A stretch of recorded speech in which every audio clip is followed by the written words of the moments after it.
Well, it's really the conclusion of a deal that, of course, came to the forefront last year when they proposed in America and Australia that we would have a deal over these nuclear submarines. What we shouldn't forget is there is a lot more technology and defense agreement behind this. And essentially what it's saying is, look, we've got a threat from the major autocracies of the world, Russia, China, and Iran.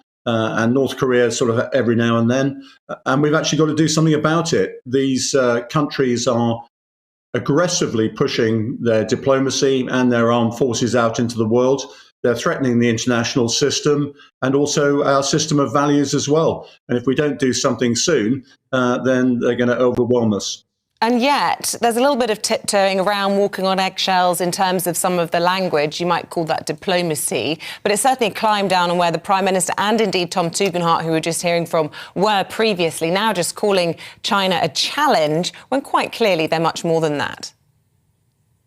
Isabel, you're absolutely right. There's a lot of very diplomatic language in the latest refresh of the integrated review, but the message is quite clear. Everybody sees China as an existential threat to our society and values. And I think if you look at the refresh of the integrated review, you'll see that every aspect of our society has to be geared against the threat, not just from Russia, which is the one that is closest to us, but also China and these other autocracies as well.